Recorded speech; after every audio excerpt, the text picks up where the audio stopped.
तो hello friends, welcome to अपना prime. पिछले एपिसोड के अंत में हम देखा था ये हॉर्स बैंडिट ज़ेलोंग और सिस्टर को प्रोटेक्ट कर देता है। इसी टाइम पर फेन की यहाँ पर एंट्री होती है जो कि इन सभी को छुड़ाके से लेकर चली जाती है। उसने जाने से पहले अपनी पावर भी प्रूफ कर दी है। एक शानदार एरो सीधे इस घोड़े के मुंह में घुसेड़कर एरो उसके मुंह के आर पार हो जाता है। इससे घोड़ा मरता तो नहीं है, लेकिन फेन की पावर प्रूफ हो चुकी है। इससे ये हॉर्स बैंडिट उससे थोड़ा इंप्रेस हो चुका है। वो अपने साथियों से इनके बारे में पूछने लगता है तो उसको पता चलता है ये सारे लोग टोड विलेज से बिलोंग करते हैं और टोड विलेज वही विलेज है जहां से चेंगली बिलोंग करता है। असल में ये बंदा पहले से चेंगली को जानता है। चेंगली ने एक बार इनके ग्रुप को प्रोटेक्ट किया था और उनके ग्रुप का जो पिछले लीडर था उसको खत्म कर दिया था। तब से ये बंदा चेंगली से डरता है और साथ में उससे काफी नाराज भी है। उससे अपना बदला लेना चाहता है। उसको ये परफेक्ट मौका लगता है कि अभी इस टाइम पर चेंगली से बदला ले सकता है उसके टोड विलेज को प्रोटेक्ट करके, क्योंकि चेंगली इस टाइम पर उसके विलेज में नहीं है। तो मतलब उसका विलेज अभी सबसे ज्यादा कमजोर हालत में है। और साथ में उसको ये पता चलता है कि टोड विलेज के अंदर केवल 20,000 या फिर 30,000 सिपाहियों की एक छोटी सेना है जिसको आसानी से खत्म किया जा सकता है। साथ में सबसे खास बात यह है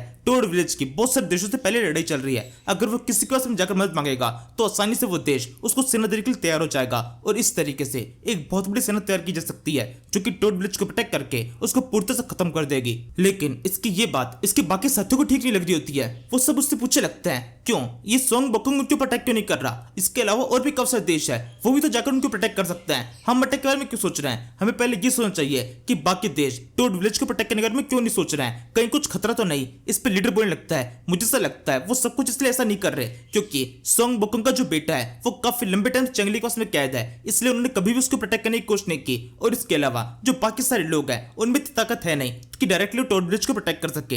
इसी वजह से अब तक कुछ भी नहीं हुआ। लेकिन अब क्योंकि सोंग बोकुंग का बेटा उसके पास में वापस आ चुका है तो कुछ ही टाइम के अंदर वो वैसे भी टोड विलेज को प्रोटेक्ट करने वाले होंगे। जब लिन साओ का पूरा मामला निपट जाएगा उसके बाद जरूर से वो टोड विलेज को प्रोटेक्ट करेंगे। लेकिन उनसे पहले मैं टोड विलेज को अपने कब्जे में कर लेना चाहता हूं क्योंकि टोड विलेज के कब्जे में आता है कुनचुन पास और कुनचुन पास जिसके कंट्रोल में होगा वही उस पूरे एरिया का राजा बनेगा। वैसे इस समय मुझे तुम्हारी आंखों के अंदर ये डर क्यों दिखाई दे रहा है? तुम में से किसी को भी जरा सा डरने की जरूरत नहीं है क्योंकि तुम लोग के साथ मैं हूं और मेरे साथ में है ये किंग हॉर्स। जब तक मैं इस किंग हॉर्स के ऊपर बैठा हुआ हूं तब तक कोई भी मुझे हाथ भी नहीं लगा सकता। मैं पूरी तरीके से अनबीटेबल हूं। मैं आसानी से उनके विलेज को प्रोटेक्ट करके उन सभी को पूरी तरह से खत्म कर दूंगा। इसलिए मेरे सिपाहियों सबके सब पूरी तरह तैयार हो जाओ। हम इन सभी का पीछा करेंगे और उनकी मदद से पूछेंगे टोड विलेज तक और फिर टोड विलेज को प्रोटेक्ट करके उसको पूरी तरह से खत्म कर देंगे। इसके बाद में टोड विलेज का सीन दिखाया जाता है जहां पर सुयिंग वोनर के साथ में वोनर एक किताब पढ़ रही होती है। उसके चेहरे के ऊपर उसको दुख सा दिखाई दे रहा है और उसको देखकर वो कहने लगती है तुम्हें इतना परेशान होने की बिल्कुल भी जरूरत नहीं है। तुम्हारे फैमिली के लोग जल्दी इस जगह पर आ जाएंगे, तुम सभी को सेफली देखोगी। इस पे वोनर बोलती है क्या सच में मैं उन सभी को सेफली देख पाऊंगी? क्या मेरे फादर भी जिंदा है? क्या वो भी इस जगह पर आ रहे हैं? इस पर सुइंग का मुंह तर जाता है। वो बात बोलते हुए बोलने लगती है देखो इस कपड़े को देखो, ये कपड़ा कितना शानदार है ना। आज के टाइम पर इस तरह कपड़ा कहीं भी देखने को नहीं मिलता है। इस पे वोनर कहती है मुझे पता है तुम सभी से कहा गया है कि इसके बारे में कुछ भी मुझे बताना नहीं है, मुझसे इस बारे में बात भी नहीं करनी है। लेकिन तुम्हें ऐसा लगता है क्या मैं एक इडियट हूँ? मैं कोई इडियट नहीं हूँ। मुझे पता है वहां पर लड़ाई हुई थी और लड़ाई के अंदर क्या होता है वो सब कुछ मैं अच्छी तरह जानती हूँ। अगर सच में कुछ हुआ है तो तुम मुझे बता सकती हो, लेकिन मैं तुम्हें ज्यादा मजबूर नहीं करूंगी क्योंकि चेंगली ने तुम्हें ऐसा कुछ करने के लिए कहा है। उसने जरूर से तुमसे कहा होगा कि अगर तुम मुझे सब कुछ सच बता दोगी तो मैं कब तक परेशान हो जाऊंगी और तुम मुझे बिल्कुल परेशान दिखना नहीं चाहती हो। चेंगली नहीं चाहता मैं बेकार में परेशान ना हूं, इसलिए मुझे इस बारे में बताया नहीं जा रहा। लेकिन जब मेरी फैमिली इस जगह पर आ जाएगी तब वो तो सब कुछ बता देंगे, मुझे उनसे सब कुछ पता चल जाएगा। इसलिए अच्छा होगा कि तुम मुझे सब कुछ बता दो। इस पर स्वयं थोड़ा कुछ सोचने लगती है और फिर से बोलती है हाँ बिल्कुल जैसे तुम सोच रहे हो बिल्कुल वैसा ही हुआ है। चगान सिटी के ऊपर जब अटैक हुआ था तो अटैक के बाद में पूरी फैमिली को वहां से निकलने का मौका मिला था। तुम्हारे सारे लोग वहां से निकल गए थे लेकिन तुम्हारे फादर वो वहीं पर रुके रहे अपने सिपाहियों के साथ में। उन्होंने आखिरी तक फाइट की और आखिर के अंदर वो मारे गए। और अब इस तरीके से वोनार को अपने फादर की मौत के बारे में पता चल चुका है। वो स्विंग से बोलती है अब आपको यहाँ चले जाना चाहिए। तभी स्विंग उसको संभालने की कोशिश करती है। उससे कहती है वोनार क्या तुम ठीक हो? वोनार दोबारा से अपनी बात को रिपीट करती है। वो कहती है यहाँ से चले जाओ, मुझे अभी इस टाइम पर किसी से बात नहीं करनी है। और ये सुनकर स्विंग वहां जाने लगती है। उसके जाने के तुरंत बाद वोनर को रोना शुरू हो जाता है। वो बहुत तेज तेज रोने लगती है। तभी स्विंग दोबारा से जगह पर आकर उसको संभालने लगती है। उसको रोने से रोकती नहीं है, बस उसको संभालने की कोशिश करती है। वो बस इसी तरीके से उसको काफी देर तक अपने गले से लगाए रखती है और वोनर बस लगातार रोती जा रही है। इसके काफी देर बाद पे जब वोनर का रोना बंद होता है वो वापस से पूरी स्टेबल हो जाती है तो स्विंग वहां से निकल जाती है। वो इस समय वोनर ख्याल तो समझने की कोशिश करने लगती है। उसके फादर की मौत हो चुकी है, पूरी चगान सिटी नष्ट हो चुकी है। उसका जो भाई है वो लड़ाई से भागा है, अभी इस टाइम पर अपने फादर के कातिल को ढूंढने की कोशिश कर रहा है। इसके अलावा वो दोनों भाई आपस में भी लड़ रहे हैं कि चगान सिटी का अगला किंग कौन बनेगा। उसकी जो पूरी फैमिली है वो किसी भी समय मर सकती है या फिर सेफली जगह पहुंच सकती है। अभी कुछ भी कहा नहीं जा सकता। वो इस समय जितनी परेशान है, इस टाइम पर हम ये कह सकते हैं कि इस दुनिया में जितने परेशान लोग हैं वो उन सभी में से सबसे ज्यादा परेशान हो सकती है और उसकी परेशानी को किसी भी तरीके से नापा नहीं जा सकता। और ये सब कुछ जो कुछ भी हो रहा है वो सब कुछ उसको अकेले फेस करना पड़ेगा, यहाँ पर हम उसकी किसी भी तरह से मदद नहीं कर सकते। इसके बाद में गुफी बाव की जगह पर एंट्री होती है, जो काफी ज्यादा खुश है, लेकिन उसके पास में काफी बुरी खबर है। वो यहाँ पर आकर स्विंग को बताने लगता है कि हमारे ऊपर एक बहुत बड़ा अटैक होने वाला है। कुछ दूरी पर काफी सारे घोड़े हैं जो कि हम पर अटैक करने के लिए आ रहे हैं, मतलब एक बहुत बड़ी फोर्स ने हम पर अटैक किया है। इस पर स्विंग बोलने लगती है, लेकिन तुम्हारे चेहरे को इतनी स्माइल क्यों दिखाई दे रही है? अगर कोई हम पर अटैक करने के लिए आ रहा है तो तुम्हें इतना खुश नहीं होना चाहिए। इस पर गुफा बोलता है, असल में मैं बहुत ज्यादा खुश हूँ क्योंकि मुझे काफी लंबे टाइम के बाद में एक सेना को लीड करने का मौका मिलने वाला है। अभी इस टाइम पर विलेज मास्टर इस जगह मौजूद नहीं है तो मैं अपनी काबिलियत पूरी तरह से दिखा सकता हूँ। आज इस पूरी सेना को मैं लीड करूंगा और मैं दिखा दूंगा हमारे सारे दुश्मनों को कि असली फाइट किस तरह से की जाती है और टोड विलेज को प्रोटेक्ट करने का क्या अंजाम भुगतना पड़ता है। और ये कहते हुए गुफी बाव इस जगह चला जाता है और स्विंग भी सोचने लगती है ये सब के सब एकदम पागल है, हमारे ऊपर अटैक होने वाला है और इस बात से ये लोग खुश हो रहे हैं। इनको कोई चिंता नहीं कि विलेज के ऊपर अटैक हो रहा है, इनको बस इस चीज की पड़ी है कि अपनी काबिलियत ये लोग प्रूव कर पाएंगे।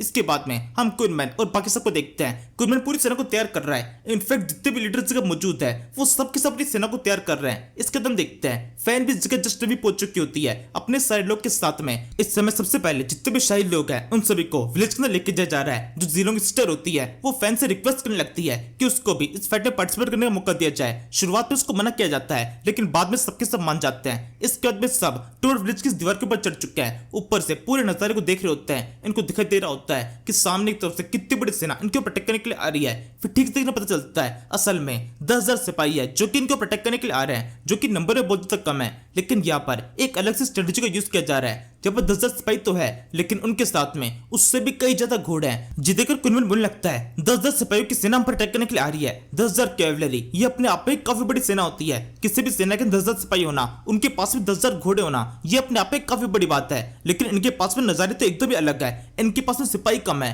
और घोड़े उससे कहीं ज्यादा है। ये सारे घोड़े इन्होंने खुला छोड़ रखे हैं। इतने सारे घोड़े इन लोगों ने इकट्ठा किए कैसे? और ये सारे घोड़े एक सीध में कैसे भाग रहे हैं बिना किसी भी सवारी के? इनके ऊपर कोई बैठा नहीं है जो कि इनको कंट्रोल कर सके। फिर भी ये लोग हम पर अटैक करने के लिए आ रहे हैं, ऐसा कैसे हो सकता है? किसी ने इन घोड़ों को कैसे कंट्रोल में किया? चलो छोड़ो ये सब कुछ जाने दो, आर्चर्स तैयार हो जाओ, हम इन सभी के ऊपर एक अटैक करके इनको वहीं से खत्म कर देंगे। इस तरीके से सारे आर्चर्स तैयार हो जाते हैं। लेकिन बात का टॉपिक अभी भी यही है, ये घोड़े अपने आप ही इनके ऊपर अटैक करने के लिए कैसे आ रहे हैं और कौन है जो कि इन सारे घोड़ों को कंट्रोल कर रहा है? इस टाइम पर ये हॉर्स बैंडिट दिखाई देता है जो कि अपने अजीब से घोड़े के ऊपर है। वो इसी घोड़े की मदद से इन बाकी सारे घोड़ों को कंट्रोल कर रहा है। वो उसको जैसे एक इशारा करता है कि जोर से चिल्लाता है और इसी के साथ में बाकी घोड़ों के ऊपर इसका इफेक्ट दिखाई देता है। असल में ये जो मेन घोड़ा है ये हॉर्स किंग है, ये बाकी सारे घोड़ों को कंट्रोल कर सकता है और सेम घोड़े उसका ऑर्डर को मानते हुए तेजी से पूरे विलेज की तरफ बढ़ रहे होते हैं। इनके ऊपर कोई सवार बैठा हुआ नहीं है, ये बस अपने आप ही टोर विलेज को प्रोटेक्ट करने के लिए जा रहे हैं। इस समय जिस स्ट्रेटेजी पे फॉलो किया जा रहा है ये स्ट्रेटेजी आज से पहले किसी ने पहले कभी नहीं देखी थी।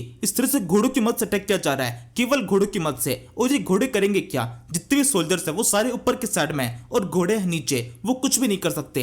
एरो फायर करना शुरू किया जाता है लेकिन एरो के कारण इनमें से कोई घोड़ा रुकता नहीं है। कई सारे एरो इनकी बॉडी के अंदर घुस जाते हैं लेकिन कोई भी घोड़ा रुक नहीं रहा है। वो सीधे जाकर गेटों के ऊपर टक्कर मार देते हैं। गेट बुरी तरह से बच जाता है लेकिन टूटता नहीं है क्योंकि यहाँ पर गार्डियन का इफेक्ट है। क्वीनमैन इस जगह मौजूद है, उसकी वजह से सिटी का डिफेंस कवच शानदार हो चुका है। लेकिन वो ये सब कुछ देख के बोलने लगता है ये कितनी बेकार सी स्ट्रेटेजी है। ये जितने भी घोड़े यहाँ पर मौजूद है ये सबके सब बहुत ज्यादा रेयर है क्योंकि ये सबके सब फाइटिंग हॉर्स है जिनको अच्छी तरीके से ट्रेन किया गया है। बिना अपने सवार के भी ये अपनी फाइट को ठीक से कर पा रहे हैं। इसका मतलब इनकी ट्रेनिंग के ऊपर काफी लंबा खर्चा किया गया होगा। इन घोड़ों को मारकर हम काफी लोगों की काफी सारी मेहनत को वेस्ट कर रहे हैं और ये लोग इन घोड़ों की मदद से प्रोटेक्ट कर अपने काफी सारा नुकसान करवा रहे हैं। हमारे लिए तो ये अच्छी बात है। इसी समय हम इस हॉर्स बैंडिट को देखते हैं जो कि थोड़ा सा घबराया हुआ है। उसने अब से पहले भी इस तरह की स्ट्रेटेजी को फॉलो किया है लेकिन हर बार ये स्ट्रेटेजी एकदम शानदार तरीके से वर्क की है। लेकिन अब की बार कुछ भी नहीं हो रहा। उसने जब कभी भी स्ट्रेटेजी को फॉलो किया गेट के ऊपर धक्का देने के साथ में गेट तुरंत ही टूट जाते हैं। बड़े बड़े एम्पायर के गेट इस तरह टूट गए हैं लेकिन इस तरीके से टोर सिटी का गेट नहीं टूट रहा। ये बात उसको चौंका देती है। इसके बाद वो खुद डिसाइड करता है कि खुद से आगे बढ़कर गेट को तोड़ेगा। वो अपने हॉर्स किंग की मदद से गेट के पास में आकर एक जोरदार अटैक उस गेट के ऊपर कर देता है। अब की बार टेक्निक वर्क कर जाती है और गेट तुरंत टूट जाते हैं। टोड विलेज के गेट टूट चुके हैं और अब तक ये पहली बार हुआ है। अब से पहले जितनी बार भी किसी ने अटैक किया कोई भी टोड विलेज के अंदर इस तरह से नहीं घुस पाया जिस तरीके से ये हॉर्स बैंडिट घुस चुका है। गेट को तोड़ने के साथ में वो सारे सिपाहियों से कहता है, भाइयों आगे बढ़ो, पूरी की पूरी सिटी को खत्म कर दो, हम एक साथ सिटी के अंदर घुसकर पूरी सिटी को खत्म कर देंगे। इसी के साथ में इसकी पूरी सेना धड़ाधड़ नदी तक घुसने लगती है। सबके सब घोड़ों के ऊपर सवार है। कुनमन चिल्ला के बोलता है, इनके ऊपर अटैक करो, हमें इन सभी को टोड विलेज से भागते हुए खदेड़ना पड़ेगा। हमारे गेट टूट चुके हैं लेकिन हमारी हिम्मत नहीं, हम इन सभी को हरा देंगे। और इसी के साथ में आमने सामने की फाइट शुरू जाती है। कुनमन की पूरी सेना इन लोगों के ऊपर अटैक करना शुरू कर देती है। यहाँ पर जो ये हॉर्स बैंडिट होता है ये काफी ताकतवर है। आमने सामने की लड़ाई में इसे किसी तरह से रोक नहीं सकते हैं। ये एक एक अटैक के अंदर 4-5 सिपाहियों को खत्म कर दे रहा होता है। न केवल खुद अकेला बल्कि उसमें जो एक घोड़ा भी है ये तो और भी ज्यादा खतरनाक है। ये बहुत तेजी से सिपाहियों को मारता जा रहा है। इसको देखकर ये पूरी सेना घबरा रही होती है। ये किस तरह का बंदा है जो कि इनके ऊपर अटैक करने के लिए आ चुका है। ये बंदा तो एक राक्षस है, एक राक्षस जो कि एक दूसरे राक्षस के ऊपर सवार है। अब से पहले लाख लाख सिपाही की सेना ने टोड विलेज के ऊपर अटैक किया है। उनके पास में बड़े बड़े वेपन थे लेकिन इसके बावजूद भी आज तक कोई भी इस गेट को तोड़ नहीं पाया था। लेकिन इस बंदे ने केवल अपने घोड़े के एक अटैक की मदद से गेट को इतनी आसानी से तोड़ दिया। और इस रिजल्ट को देखकर इनको एक और चीज समझ आ चुकी होती है कि जिस समय विलेज के अंदर चैंगली ना हो उस समय अगर किसी भी तरह का अटैक हो रहा है तो उस अटैक को बिल्कुल मजाक में नहीं लेना चाहिए। इनका ये समझना कि आसानी से अटैक को प्रोटेक्ट कर लेंगे, किसी भी अटैक को आसानी से रोका जा सकता है, तो यही इनके लिए विनाश का कारण बनने वाली है। इनका ओवर कॉन्फिडेंस अटैक को एकदम बचकाना समझना उनको इस लड़ाई के अंदर एक बहुत बुरी हार दिला सकता है। सेना की इसी घबराहट के साथ में इस सीरीज का एपिसोड यहीं पे खत्म होता है। Thank you for watching.